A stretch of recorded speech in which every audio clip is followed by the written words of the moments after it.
Matthieu, le 4e chapitre. J'ai débuté une pensée dimanche matin sur la tentation Jésus qui est au désert pour être tenté. J'aimerais vous inviter ce soir à imaginer un jeune couple qui vient d'avoir leur premier enfant. C'est le premier, c'est l'aîné. Le premier a toujours beaucoup d'attention. Et la petite, elle a 1 an et demi. Elle est à table et on veut qu'elle soit bien éduquée et tout ça. Et puis, on est dans la cuisine, Justine et moi, jeune couple marié. Et ma fille a très, très, très faim. Elle est affamée, elle bouge ses mains comme ça, sa bouche et tout. Et je commence à dresser la table et je mets les choses sur la table comme ça devant elle. Et j'aime bien manger des choses qui sont, à l'époque, moi aujourd'hui, mais des choses qui sont un peu pimentées. Donc, tous les amis des îles, que Dieu vous bénisse. Je ne parle pas du piment réunionnais, ça, c'est de la bombe nucléaire. Mais on a une petite sauce qui s'appelle la Tabasco. Je ne sais pas si vous connaissez ça, c'est très américain. Petite sauce Tabasco, je pense que c'est en France maintenant. C'est merveilleux, ça m'a suivi. À l'époque, ça n'y était pas. Et je pose la petite bouteille sur la table et je l'ouvre. Je dévisse les petits capuchons comme ça. Et dans le capuchon, il y a des résidus desséchés un peu de Tabasco. C'est un peu comme une petite pâte, tu vois. Et je l'ouvre comme ça, je le mets sur la table. Et je sais que c'est à portée de main de Rebecca, ma fille qui a 1 an et demi. Et je me dis, non, ça va le faire. Le temps que j'aille à la cuisine et que je revienne, c'est une petite maison, ça c'est pas loin et tout. Et aussi, je veux lui enseigner à obéir. Je lui dis, Rebecca, tu ne touches pas. Je me retourne, je prends un truc, je reviens. Je suis sur une pâte et l'autre et tout. Je reviens, Justine est là, on est en train de préparer et de s'asseoir. Et c'est trop tard. Je vois Rebecca, elle a pris le capuchon. Elle a mis son doigt dedans. Elle a bien essuyé le fond du capuchon. Elle a pris la pâte et elle se l'est mis dans la bouche avec un grand sourire. Elle me regarde. Je mange un truc. Je meurs de faim. Je suis en train de manger un truc. Et tout à coup, je la vois devenir sérieuse. Tu vois. Et elle devient rouge. Et elle s'ouvre la bouche et une colonne de feu lui sort de la bouche. Pouah! Puis elle crie, puis elle pleure, et puis on la prend. Je la lance sous le robinet, j'ouvre le robinet, j'essaie de mettre de l'eau dans la bouche et tout. On essaie un peu de la calmer. Et tu te dis, c'est incroyable à quel point la faim est une puissance intérieure de l'homme. Dans le moment où Jésus a été apporté, conduit au désert pour être tenté. On va le lire ensemble dans Matthieu, le chapitre 4. La Bible dit, « Puis Jésus fut emmené par l'Esprit au désert pour être tenté par le diable. » Donc, il est poussé par le Seigneur. Il est amené par là. Et une chose qu'on a vue ensemble le dimanche matin, que je ne peux pas refaire ici aujourd'hui, ce soir, mais à quel point on voit un combat singulier entre le Créateur et le tentateur. Dans le jardin d'Éden, le premier homme a échoué. Dans le désert, le deuxième homme va réussir. Amen. Et c'est le tentateur lui-même, ce n'est pas n'importe qui vient, c'est le maître stratège de la tentation qui vient pour tenter Jésus lui-même. Et on a vu tout ça ensemble le dimanche matin, mais j'aimerais attirer votre attention ce soir sur quelque chose de si important. Ne sous-estimez jamais qui est le tentateur. Même en tant que chrétien. Non, mais moi, pasteur, je suis dans la lumière, j'ai la parole de Dieu, je suis baptisé du Saint-Esprit, je suis né nouveau, je marche avec le Seigneur, je n'ai pas de péché caché, je suis quelqu'un de franc, je suis quelqu'un de vrai et tout. Je vais juste vous montrer 1 ou 2 versets qui vont apparaître à l'écran qui nous montrent à quel point aucun chrétien ne devrait jamais sous-estimer la puissance du tentateur. De prétendus messieurs et de prétendus prophètes surgiront, ils feront de grands prodiges et des signes miraculeux. Incroyable, hein? Ils vont venir, vont faire des... Donc, si vous croyez que les signes sont le signe que quelqu'un est un bon enseignant, vous avez tout à fait tort. On peut faire des signes et avoir une très mauvaise doctrine. De grands prodiges et des signes. Jésus va dire, ces choses-là vont arriver dans la fin des temps. Des signes miraculeux au point de tromper. Donc, le monde, c'est déjà fait, mais pas seulement le monde. Si c'était possible, même ceux qui ont été choisis, même les élus, une autre version nous dit. Ces gens sont envoyés par l'ennemi et c'est le Seigneur Jésus lui-même, dans Matthieu 24, qui dit « Faites attention. » Ce n'est pas n'importe qui, le tentateur. Je ne suis pas venu enseigner la peur ce soir. Jésus va nous montrer la victoire lui-même dans un instant. Mais ne sous-estimons jamais la capacité du diable de séduire. Même séduire, pas seulement faire chuter, mais séduire. Tu peux faire chuter quelqu'un un instant, mais si tu séduis une personne, en fait, elle va continuer à chuter par elle-même. Et le diable peut partir en vacances, la personne elle va continuer sur le mauvais chemin. Le but de l'ennemi, c'est plus que de faire chuter, c'est de séduire, te retourner la tête et que tu crois que ce qui est bien est mal et ce qui est mal est bien. Regardez la suite, à la fin des temps, dans l'Apocalypse. Elle accomplit ça, on parle ici d'une bête qui est forcément quelqu'un, mais envoyée par le diable. Elle accomplissait de grands signes miraculeux jusqu'à faire descendre le feu du ciel sur la terre à la vue des hommes. C'est incroyable. Donc, il y a quelqu'un, comme Élie, va faire descendre le feu du ciel. Ce sera un faux feu, de faux miracles, de faux prodiges, de faux signes, la Bible dit. C'est tellement important que tu sois ancré dans la bonne et la saine doctrine. Les gens courent aujourd'hui, ça et là, pour aller voir des miracles et des prodiges et des choses qui arrivent. Ils croient que ces gens-là sont envoyés de Dieu, mais ce n'est pas la saine doctrine. Paul parle à Timothée de sa prison à Rome, il parle de la saine doctrine, tu vois. L'importance d'avoir quelque chose de sain qui est bon pour toi. Cette personne égarait les habitants de la terre par les signes qui lui étaient donnés d'accomplir. Là, dans Matthieu 4, ce n'est ni un faux prophète, ni la bête de l'Apocalypse, c'est le maître de la tentation en personne qui vient tenter Jésus. Ce qui est extraordinaire, c'est que nous l'avons vu ensemble dimanche matin, mais le Seigneur se sert de l'ennemi pour exposer, livrer en spectacle, mettre à la lumière ses stratégies parce que le Seigneur nous aime. Jésus nous aime. J'aimerais vous dire ceci ce soir, j'en suis profondément convaincu. Sans l'aide du Seigneur Jésus, sans sa grâce, on pourrait tous être séduits. C'est lui qui veille sur nous. C'est lui qui nous garde. Et dans Matthieu 4, le Seigneur est conduit au désert par l'Esprit pour qu'il soit tenté, pour que les œuvres du diable soient révélées, mises en spectacle, à la lumière, pour que toi et moi, ce soir, nous puissions comprendre comment l'ennemi agit, qu'il soit exposé et qu'on puisse en être délivré. Amen. Le Seigneur aime ses enfants. Il ne veut pas qu'on soit séduit. Il ne veut pas que l'on chute et que l'on rechute. Il veut qu'on vive libre. Amen. De toute tentation, vainqueur de toute forme de tentation. Alors, je vais vous montrer deux choses ce soir. Premièrement, le moment du tentateur et le comment du Créateur. Premièrement, très, très simplement ce soir, une seule pensée. Le moment du tentateur. De tous les moments, je ne crois pas que l'ennemi est quelqu'un qui attaque les gens à la mitraillette et qui te tire dessus. Je le vois plus comme un tireur d'élite. Il attend le bon moment. Il sait qu'il a une fenêtre pour tenter Jésus. Il sait qu'il ne peut pas s'acharner sur lui comme ça n'importe quand. Il a une fenêtre.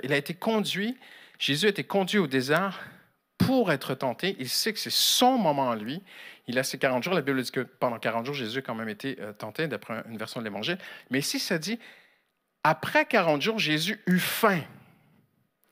L'ennemi attend le bon moment. Regardez bien ce qui va apparaître à l'écran. Une simple phrase. Il eut faim, le tentateur s'approcha. Il eut faim et le tentateur s'approcha. J'aimerais te dire quelque chose de très simple ce soir.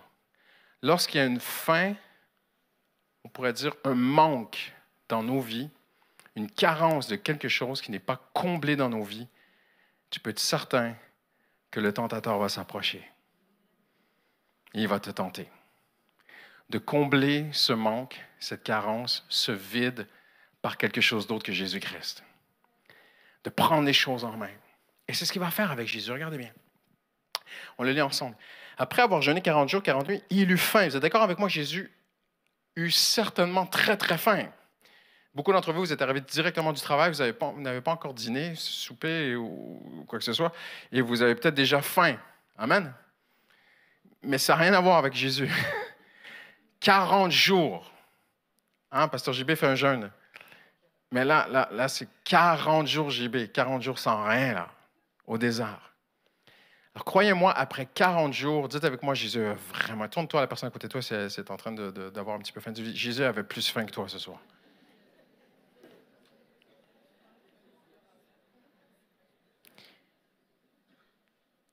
Jésus eut faim. Le tentateur s'approcha et lui dit, « Si tu es le Fils de Dieu, ordonne que ces pierres deviennent du pain. » Et il sait que lorsque le temps passe et qu'on a faim et que les choses ne se règlent pas et que Dieu n'a pas encore répondu et que les choses ne se passent pas comme tu avais pensé qu'elles se passaient et qu'à un moment donné, il sait qu'à un moment donné, change les pierres en pain. Et ce qui est très intéressant, c'est de découvrir aussi à quel point la faim est une force très dangereuse. Parce que parfois, dans notre jargon évangélique chrétien, on dit « Ah, est-ce que tu as faim de Dieu? Ah oui, j'ai faim de Dieu, j'ai soif de Dieu. » Pasteur Mathieu dit souvent qu'il a faim de Dieu. Et c'est très, très beau, c'est très honorable. Mais l'appétit, c'est une chose. Moi aussi, j'aime bien dire que j'ai faim, j'ai soif de Dieu. Même dans la Bible, David en parle. Mais là, ici, il existe dans le langage, dans la langue française, une différence entre l'appétit et la faim, l'état de famine, en fait. Et la faim est décrite comme étant quelque chose qui produit des émotions négatives, de l'irritabilité chez quelqu'un, des tensions, du stress, des problèmes de concentration, de la faiblesse, de la fatigue. On parle de compulsion.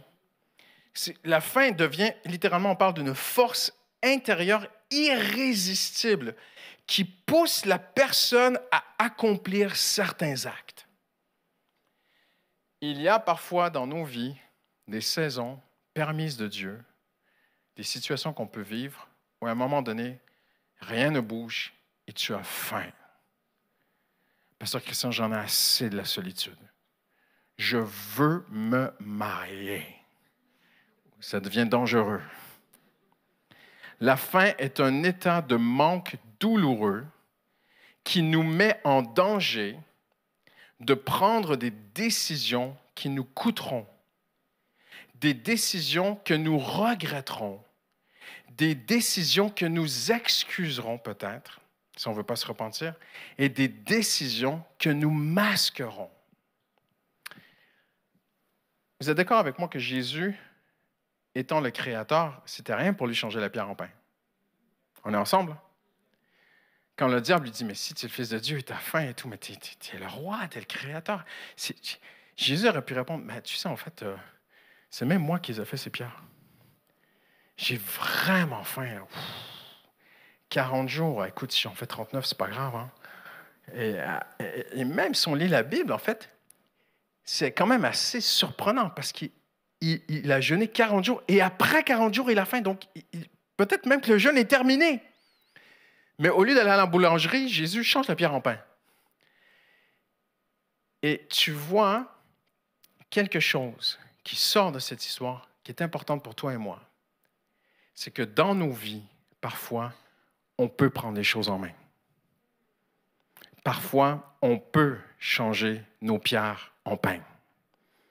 On peut décider de dire, je ne vais plus compter sur le Seigneur, je vais compter sur mes forces, mes ressources, mes idées, mes contacts, mes relations, mes moyens, mes finances, ma force, mon expérience, ma sagesse. Je peux changer la pierre en pain.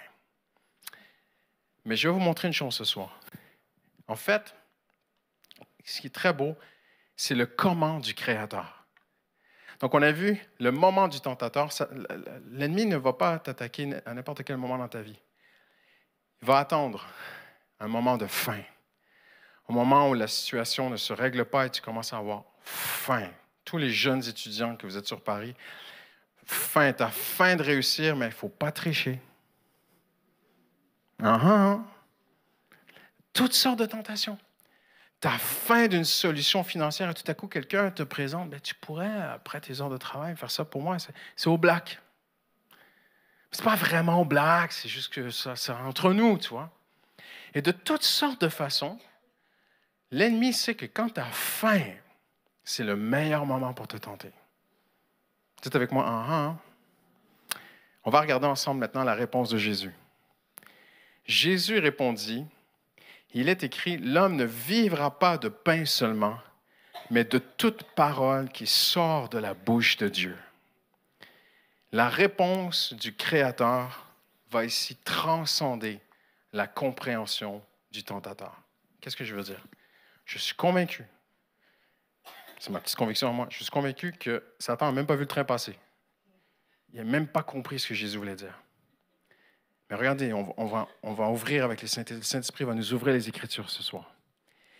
Il dit à Jésus, si tu es le Fils de Dieu, prends les choses en main. Change la pierre en pain. Tu as des capacités, tu as des moyens, fais-le. Et Jésus répond, non. On l'a vu ensemble dimanche matin, hein, ceux qui étaient là. Il lui dit, si tu es le Fils de Dieu, et Jésus met en avant le fait qu'il est le Fils de l'homme. Et je veux continuer là-dessus ce soir. La réponse de Jésus est tellement belle. Il lui dit, l'homme ne vivra pas de pain seulement, mais de toute parole qui sort de la bouche de Dieu. Je vais vous le dire en version Christian Robichaud ce soir. Je suis venu, non pour faire ma volonté, pour faire la volonté de mon Père. Je vais changer la pierre en pain si mon Père me dit de le faire. Mais si mon Père ne me dit pas de le faire, je ne le fais pas. L'homme vivra de ce qui sort de la bouche de Dieu. En d'autres mots, Jésus dit, je vis de ce que mon Père me dit. Vous êtes avec moi ce soir? Si mon Père me parle, je le fais. Si mon Père me laisse là, à la mort, je mourrai. Mais je ne prendrai pas l'initiative de faire quelque chose sans que mon Père céleste m'ait dit de le faire. Et la preuve, c'est que Jésus va littéralement mourir 3 ans plus tard. Et le Père va tourner le visage. Et Jésus va se retrouver seul à la croix. Il va aller jusqu'à la mort, Pierre dit dans l'Épître aux Philippiens. La mort, et après il souligne, il répète, la mort de la croix. Jésus avait cette détermination, une nature que nous ne connaissons pas sans Christ. Une nature qui est impossible à l'homme de vivre sans la présence du Saint-Esprit dans sa vie. Jésus avait une nature qui est encore aujourd'hui, qui était à l'époque, il y a 2000 ans, incapable de désobéir à Dieu. Nous sommes incapables d'obéir à Dieu. Jésus était incapable de désobéir à Dieu. Alors quand l'ennemi vient le voir, il lui dit, change la pierre en pain. Non, l'homme ne vivra pas de pain seulement, mais il vivra de tout ce qui sort de la bouche de Dieu. Si mon Père me le dit, je le fais. S'il ne me dit rien, je ne fais rien. Je vis de ce qui sort de la bouche de Dieu. Regardez à quel point c'était important pour Jésus. Et c'était tout pour lui. Je ne peux pas refaire dimanche matin. Mais Jésus, pour ceux qui n'étaient pas là dimanche matin, je vous fais une petite capsule. Jésus n'a jamais mis en avant qu'il était le Fils de Dieu. Jamais. Ah non, Pasteur Christian, j'ai trouvé 2 versets où Jésus dit qu'il est le Fils de Dieu. Non, il parle à la 3e personne du singulier. Jésus n'a jamais dit « Je suis le Fils de Dieu ». Jamais. Alors qu'il est. Mais il a plus de 80 fois dans les évangiles, il a dit qu'il était le Fils de l'homme. Parce que le Fils de Dieu évoquait la domination du Fils de Dieu sur l'univers. Il l'a. Mais le Fils de l'homme évoquait sa soumission sur terre. Je vais vous choquer ce soir. Je vais faire une déclaration fracassante. Ce n'est pas mon genre. Jésus fut le premier chrétien qui a marché sur la terre. J'ai raison, j'ai raison. Ah non, Pasteur Christian, c'est pas vrai ce que tu dis et tout, machin. Jésus, c'est notre sauveur, c'est le créateur de l'univers, c'est le maître, c'est le souverain, c'est le Seigneur de tout, c'est le roi des rois, c'est le lion de Juda, c'est le soleil de l'étoile du matin, c'est le soleil de justice. Vous avez raison, amen, alléluia. Mais quand Jésus est venu vivre sur terre, en fait, il aurait pu juste venir et mourir à la croix et repartir. Non, il a vécu toute la vie d'un homme, sans péché. Et Jésus, en fait, est venu nous montrer le modèle de vie du vrai chrétien. Donne un coup de coude à la personne à côté de toi, dis, le pasteur te parle ce soir.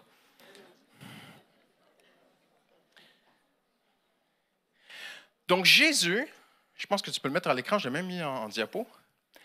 Jésus fut le premier chrétien. Parce qu'il est le modèle à suivre. J'ai raison, j'ai raison. Il est venu vivre en exemplarité l'unique modèle à suivre. Il n'y en a pas d'autre. Ah, mais Paul a dit imitez-moi. Paul a dit imitez-moi comme je suis imitateur de Christ. Jésus est le premier modèle. Il est oui, il est Dieu, et c'est le mystère de Christ. Il est autant Dieu que homme. Mais si on parle de son humanité ce soir, Dieu a fait de Jésus le modèle du chrétien, en fait. Comment un chrétien doit vivre? Alors, regardez bien ce qu'il dit, Jésus. Ça paraît, Jean 5, 19 et 30. En vérité, je vous le dis, le Fils ne peut rien faire de lui-même. Impressionnant. Ne lisez pas la suite. Prenez le temps de réfléchir. Il ne peut rien faire de lui-même, alors qu'il a tout créé. Jean dit, tout a été créé par lui. Rien n'a été fait sans lui. Il a créé les anges. Impressionnant. Et là, il dit, il ne peut rien faire de lui-même. Sinon, ce qu'il voit le Père accomplir. Donc, le Père lui révèle par l'Esprit comment il doit vivre. Tout ce que le Père fait, le Fils aussi le fait pareillement. Je ne peux rien faire de moi-même, je juge d'après ce que j'entends, le Saint-Esprit lui parle, et mon jugement est juste parce que je ne cherche pas à faire ma volonté, mais celle du Père qui m'a envoyé. Impressionnant. C'est ça un chrétien. Jésus est venu vivre une vie de modèle. Donc, voici ce que le Seigneur te demande, Christian. En vérité, Christian ne peut rien faire de lui-même. Sinon, ce que le Père lui montre. Et tout ce que le Père fait, moi aussi, dans mon cœur, le Seigneur veut me le révéler. Mais là, Pasteur Christian, tu es en train de me dire demain, c'est le Saint-Esprit qui va choisir mes chaussettes. Non. Et combien de lait je mets dans mon café? Non. Il y a des décisions. OK, je comprends. Ça nous appartient, il n'y a pas de problème. Je mets une robe ou je mets des pantalons. Demain, tu te demandes, je mets comment ça s'appelle, des escarpins. Je mets des talons hauts, des talons bas, des talons moyens, des gros talons, des petits talons. Ça t'appartient, il n'y a pas de problème. Mais il y a des décisions qui ont un impact moral. Et il y a des décisions qui ont un impact sur ta vie, sur la vie des autres. Et à un moment donné, oui, le Saint-Esprit va toucher comment tu t'habilles aussi. Ah!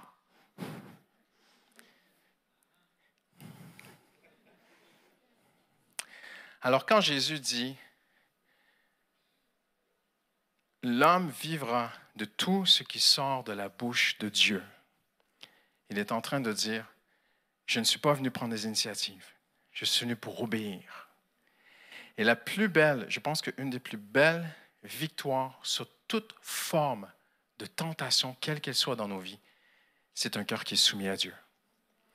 Un cœur qui va obéir à Dieu. Amen? La priorité de l'obéissance. Et je termine avec ceci. L'exclusivité de la présence de Dieu. Jésus dit, l'homme ne vivra pas de pain seulement, mais de toute parole qui sort de la bouche de Dieu. Tiens, Jésus n'a jamais dit, l'homme vivra de ce qui est écrit dans la loi. Alors qu'il parle beaucoup parfois de la loi. Jésus n'a pas dit, l'homme vivra de ce qui est écrit dans les prophètes. Impressionnant. Paul dira, toute écriture est inspirée. Mais ce que Jésus est en train de dire, c'est que la lettre tue, mais l'Esprit vivifie la lettre. Ce livre est l'outil du Saint-Esprit. Et Dieu veut te parler à travers ce livre. Tu peux chercher des signes et des prodiges partout dans le monde. Si tu n'ouvres pas ce livre, tu vas être séduit, comme j'ai dit tout à l'heure au début. Parce qu'à la fin des temps, il y a des hommes qui vont faire des signes, des prodiges, des miracles, qui vont faire descendre le feu du ciel. Mais ce ne sera pas biblique. Et la Bible dit dans le livre de Daniel que ceux qui connaissent leur Dieu ne seront pas séduits par ces choses-là. Donc écoutez-moi bien ce soir. Quand Jésus dit « L'homme ne vivra pas de pain seulement, mais de toute parole qui sort de la bouche de Dieu », il parle de moments où Dieu veut et peut te parler à toi dans la Bible, à travers la Bible. Des moments où un texte de la Bible, dans une simple lecture, devient une révélation. Et ça te touche tellement que c'est plus une lecture, en fait. C'est une écoute. Tu dis, mais je ne suis même plus en train de lire, j'ai l'impression que Dieu est en train de me parler. Et Jésus dit, l'homme vit de cela. Écoutez-moi bien ce soir. Voici ce que le Seigneur a mis sur mon cœur. Une parole parole de Dieu pour toi, vivante, une parole vivante de Dieu, va combler toute ta vie. Écoutez-moi bien ce soir. En fait, Jésus a besoin de pain. Il a besoin d'un pain matériel. Et Satan lui dit, fais-toi ton pain matériel. Comprenez-vous? La matière, le pain, change la pierre en pain. Satan pointe sur les choses matérielles et Jésus pointe sur les choses spirituelles. Change la pierre en pain. Ma soeur, tu as des problèmes d'appartement, de payage, de facture, de ceci, de cela. Tu as des choses qui te stressent. Tu es omnubilé par tes problèmes matériels. Et le Seigneur essaie de te tirer sur les choses spirituelles. Et Jésus dit, l'homme ne vivra pas de pain seulement. Et si vous connaissez l'histoire, c'est dans Deutéronome. Jésus relate, il cite l'Exode lorsqu'ils sont sortis de l'Égypte, les Hébreux, ils se sont retrouvés au désert, ils ont marché pendant 2 jours et ils ont eu faim. Et le Seigneur dit, et l'Éternel t'a permis de ressentir la faim. C'est écrit dans la Bible.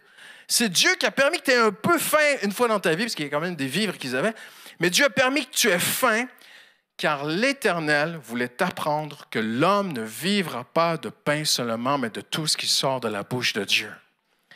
Et quand vous regardez le problème des Hébreux dans le désert, c'était quoi? Constamment que des choses matérielles, des biens matériels, des choses matérielles. Et le Seigneur voulait leur apprendre une vie, pas matérielle, mais spirituelle. Si tu viens à Jésus, je te garantis, je mets ma main dans le feu, je te donne ma parole devant Dieu et je dis, Alléluia, il ne te donnera pas tout ce que tu veux.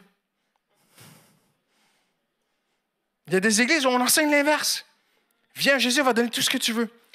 Je vous fais la promesse que non, il ne te donnera pas tout ce que tu veux. Sur le plan matériel. Mais même relationnel. Mais sur le plan spirituel, il va plus que te donner tout ce que tu veux. Il va te combler.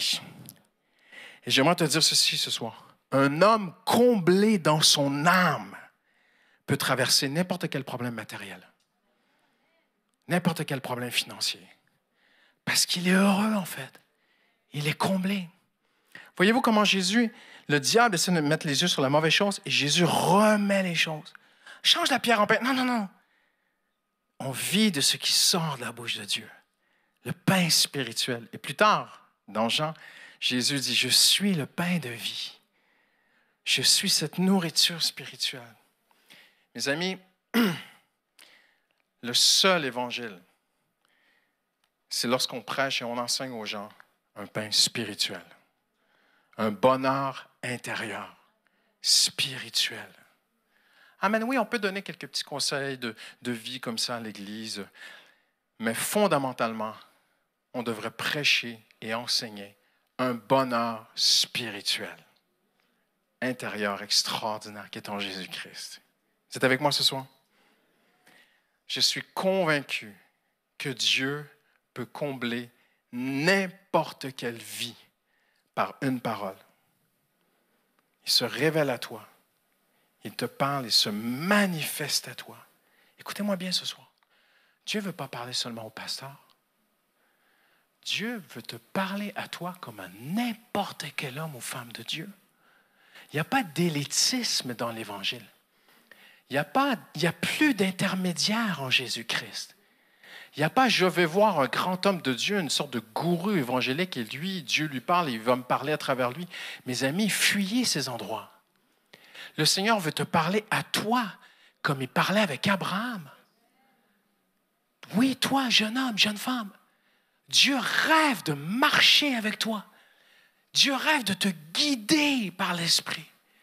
Il rêve de combler ton âme, que tu sortes de chez toi le matin heureux. Alléluia. Même si tout le monde va mal. Même si tu n'as pas eu d'augmentation de salaire.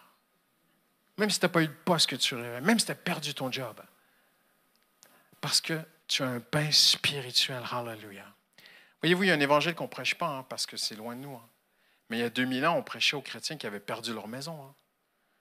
Paul écrit à des gens, on leur a brûlé. Vous avez vu des choses en Inde. Présentement, je pense, d'après les statistiques, il y a au-delà de 40 000 personnes qui meurent pour Jésus par année dans le monde. Il y a des gens qui perdent tout pour Jésus. Et parfois, je vous dis la vérité, ils sont parfois plus heureux que certains chrétiens qui ont tout ce qu'ils veulent. Parce qu'ils ont décidé, et c'est la conclusion de mon message ce soir, ils ont fait un choix que toi et moi, nous devons faire. Le vrai choix que mon bonheur ne sera pas des choses matérielles. Mon bonheur sera le pain spirituel de Dieu. Peut-être que ton mari ne viendra jamais au Seigneur. Peut-être qu'il reviendra. Et on priera et on croira jusqu'au bout. Et peut-être que ça va être difficile pour toi pour les 20 prochaines années parce qu'il n'est pas chrétien, il te persécute à la maison. Mais le Seigneur peut te donner une grâce, un pain spirituel, que c'est toi qui vas briller dans les ténèbres. Et ton mari va se sentir coupable d'être malheureux à côté d'une femme heureuse qu'il persécute.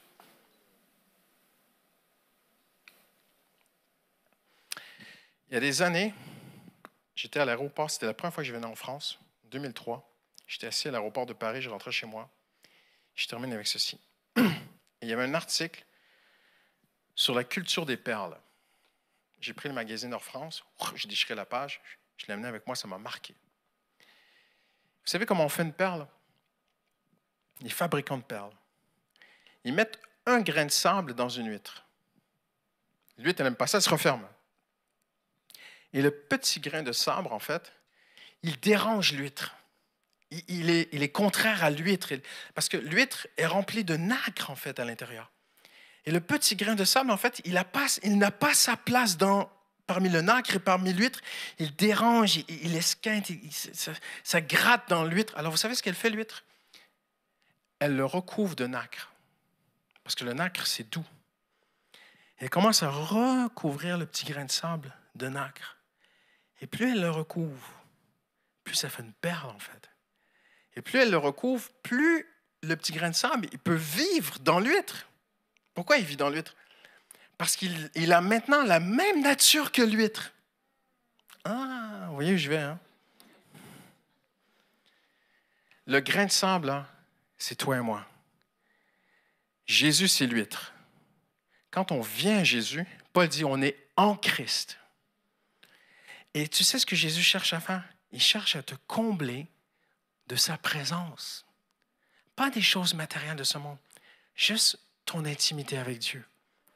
La présence de Dieu, marcher avec Dieu, écouter Dieu, garder un cœur à l'écoute, te détacher des choses de ce monde. De dire, je ne veux pas changer les pierres en pain. Je veux vivre de ce qui sort de la bouche de Dieu. Je veux entendre mon Sauveur. Il y a des musiques qui m'éloignent de Dieu. Je vais mettre des musiques, des louanges sur mes oreilles. Il y a des discussions qui m'éloignent de Dieu. Je vais mettre des paroles qui me font du bien à mon âme. Et tu fais des choix. Tu sais ce qui se passe? Le Saint-Esprit est en train de te couvrir, de te mettre du nacre, en fait. Et vous savez, c'est très simple. Plus le grain de sable reste longtemps dans l'huître, plus il a de la valeur quand il sort. C'est pas mal, hein? Parce que si tu sors trop vite, ça fait une toute petite huître, une toute petite perle qui ne vaut pas grand-chose. Mais si le petit grain reste longtemps dans l'huître, il te fait une perle. Après, tu mets ça sur un collier, la femme, elle est comme ça, toi. Donne-moi un chrétien qui se sent comme un petit grain de sable. Pasteur, moi, je n'ai pas de valeur. Je ne me sens rien dans ce monde. Moi, je n'ai aucune valeur dans ce monde. Viens dans l'huître. Viens comme tu es. Approche-toi de Dieu. Passe du temps avec Dieu. Je ne sais pas comment. Comme un ami. Hein? Pourquoi écrire des prières?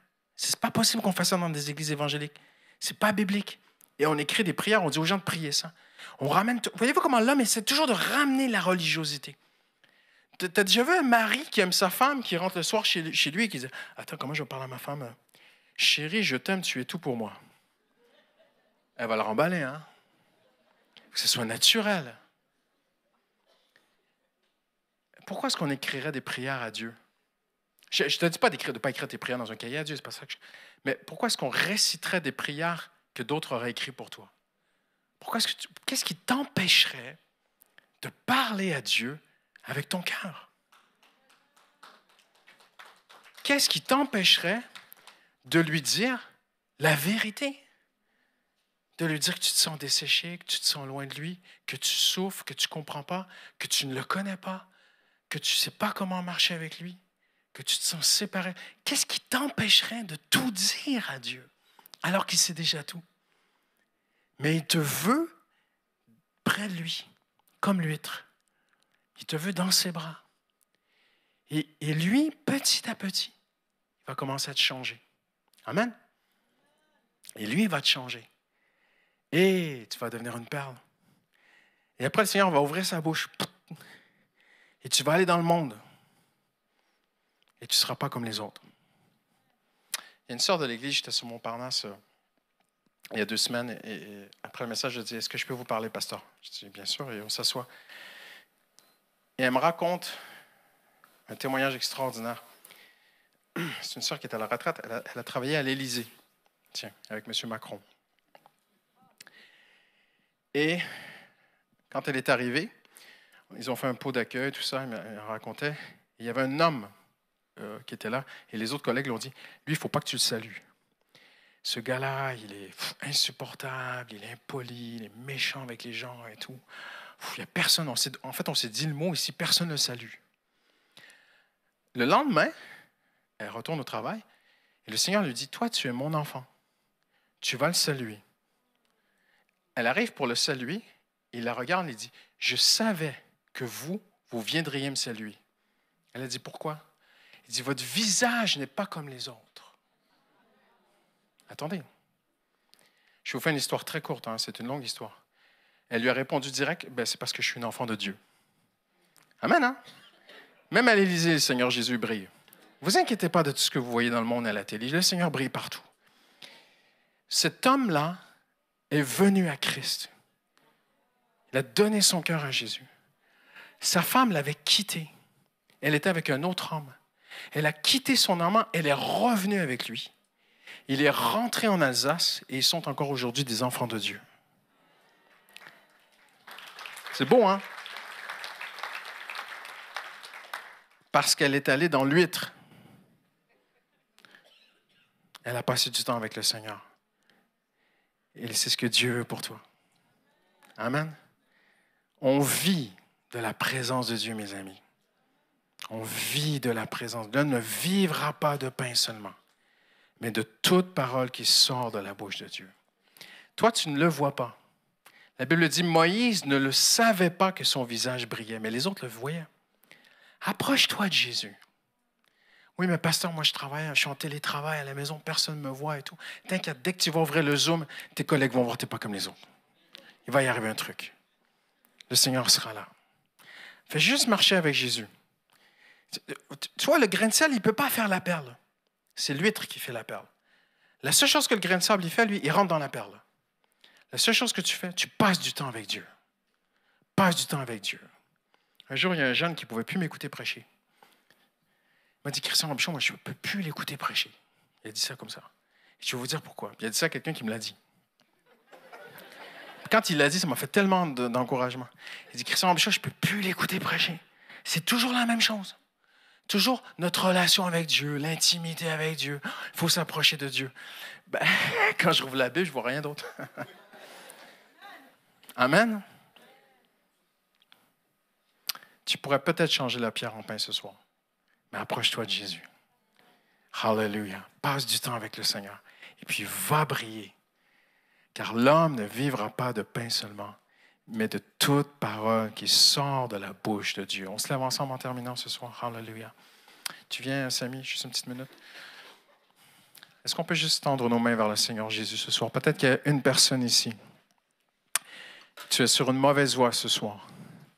Tu as faim. Tu as un endroit dans ta vie où tu allais prendre les choses en main. Tu es ici ce soir, tu pourrais me dire, Pasteur Christian, je pourrais changer la pierre en pain. Je pourrais prendre les choses en main. Je pourrais moi-même régler mes trucs. Peut-être que tu as envie de te venger de quelqu'un qui t'a fait mal.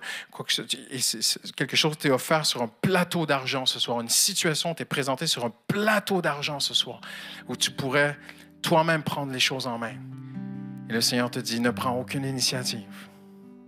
Suis mes traces. C'était moi le premier, c'était moi le modèle. Suis ton modèle ce soir, hallelujah. Apprends à marcher avec Jésus ce soir, hallelujah.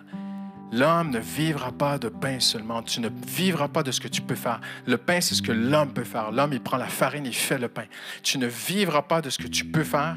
Tu vis de ce que je peux faire pour toi. Hallelujah. On lève nos voix vers le Seigneur Jésus un instant avant de se séparer. Hallelujah. Seigneur, tu es notre modèle ce soir, Seigneur. Aucun pasteur n'est le modèle, Seigneur. C'est toi, Jésus, qui es le modèle. Hallelujah. Jésus, tu es notre modèle. Hallelujah. Tu es parfait, Seigneur. Tu es le premier, Seigneur, et nous voulons venir à ta suite ce soir, Seigneur. Tu as dit, je ne peux rien faire de moi-même. Et Seigneur, nous voulons dire la même chose. Nous ne pouvons rien faire de nous-mêmes, Seigneur. Jésus, tu l'as dit à la fin. Tu as dit, sans moi, vous ne pouvez rien faire.